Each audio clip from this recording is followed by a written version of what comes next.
Donc, maintenant qu'on a vu c'était quoi une réaction endothermique et une réaction exothermique, on va regarder ensemble comment on peut faire des calculs maintenant, comment on peut arriver à calculer l'énergie qui va être nécessaire ou l'énergie qui va être dégagée en fonction d'une certaine quantité de réactifs qu'on veut faire réagir ou d'une certaine quantité de produits qu'on veut obtenir. Donc, on a l'exemple 1 ici, soit la combustion du méthane, CH4, selon l'équation suivante. Si 450 grammes de CH4 réagissent, combien de kilojoules d'énergie seront dégagés?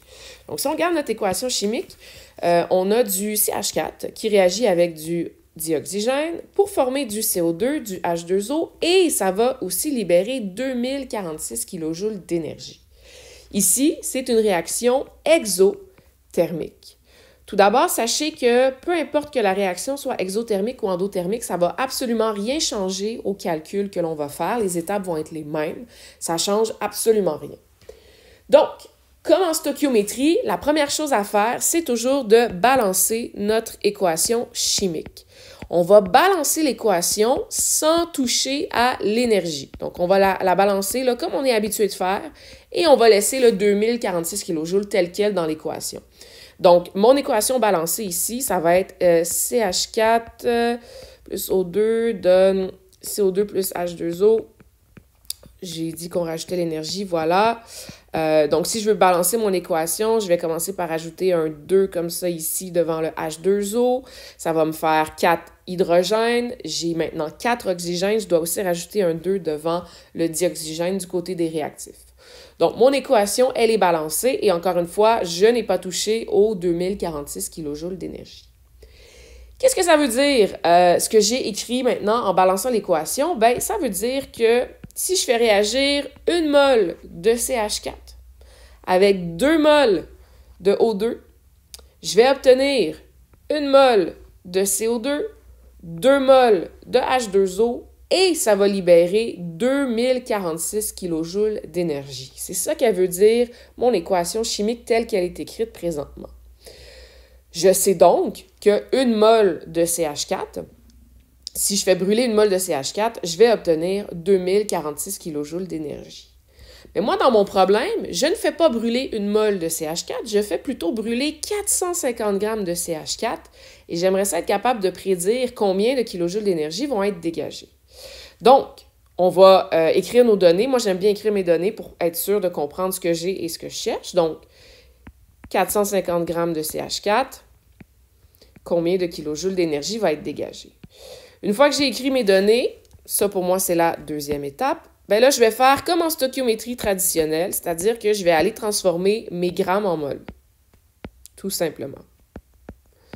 Donc vous pouvez pour ce faire utiliser la formule petit n est égal à petit m sur grand M ou moi je préfère le produit croisé. 1 mol de CH4, ça pèse 16,05 grammes. Combien j'ai de mol? Si j'ai 400 grammes. Donc, on va faire 450 fois 1 divisé par 16,05 grammes et ça va vous donner environ 28,05 mol. Donc, quand je fais réagir 450 grammes de méthane, je fais réagir en fait 28,05 mol de méthane. Ensuite, quatrième étape, encore une fois, comme en stoichio traditionnel, on va faire notre rapport stoichiométrique. La différence ici, c'est que le rapport stoichiométrique ne va pas se faire entre deux molécules, mais plutôt entre une molécule et l'énergie. Donc, comme je le mentionnais tantôt, je sais, en fonction de l'équation chimique qui est écrite en haut, que quand je fais réagir 1 mol de CH4, je vais libérer 2046 kJ d'énergie. Dans ce cas-ci, moi, j'ai fait réagir 28,05 mol de CH4. Je cherche à savoir combien de kilojoules d'énergie est-ce que je vais dégager.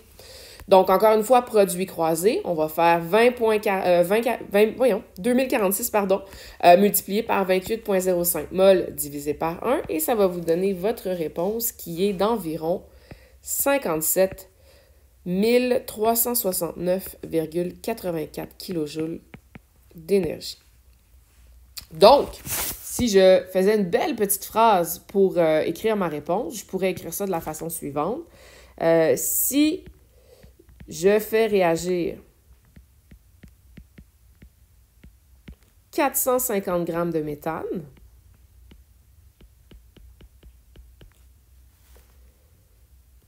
Il y aura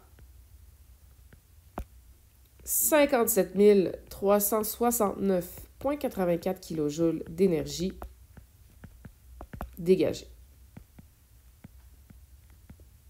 C'est pas plus compliqué que ça. Allons-y avec un deuxième exemple. Soit la combustion du propane, C3H8 plus O2, qui nous donne CO2 plus H2O plus 3025 kJ d'énergie. Si seulement 950 kJ d'énergie ont été dégagés, quelle masse de propane a réagi? Donc ici, encore une fois, c'est une combustion, c'est une réaction exothermique, ça ne change rien à nos calculs. Le problème ici, en fait, c'est que la question est posée un petit peu à l'envers. On sait combien d'énergie on a obtenu à la fin de la réaction et on veut savoir combien de C3H8 on a fait réagir pour obtenir cette quantité d'énergie-là. Donc, les étapes sont les mêmes. C'est juste les deux dernières qui vont être inversées par rapport à ce qu'on a fait à l'exemple précédent. Donc, on va commencer par balancer notre équation. Donc, pour la balancer, il nous manque un 5 devant le dioxygène. Il nous manque un 3 devant le CO2 et il nous manque un 4 devant le H2O. Encore une fois, si je lis mon équation, je vais interpréter ça de cette façon-là. Une mole de C3H8 réagit avec 5 moles de O2 pour former 3 moles de CO2, 4 moles de H2O et produire 3025 kJ d'énergie. En d'autres termes, quand je fais brûler une mole de propane, c'est 3025 kJ d'énergie qui sont dégagés. Mais dans ce cas-ci, moi, je ne sais pas combien de masse de propane j'ai fait brûler, une mole, 3 moles, 4 moles, je ne sais pas, mais je sais qu'à la fin de ma réaction chimique, j'ai obtenu 950 kJ d'énergie. Et je veux savoir donc, c'est combien de grammes que j'ai brûlé pour obtenir cette quantité d'énergie-là. Donc là, ici, j'ai pas de quantité, j'ai pas de données initiales en grammes, pardonnez-moi. Donc, ça sert à rien, je peux pas transférer mes grammes en mol comme j'ai fait à l'exemple précédent. Je vais donc faire le rapport stoichiométrique en premier. Je sais qu'une mole de C3H8 va libérer 3025 kJ d'énergie.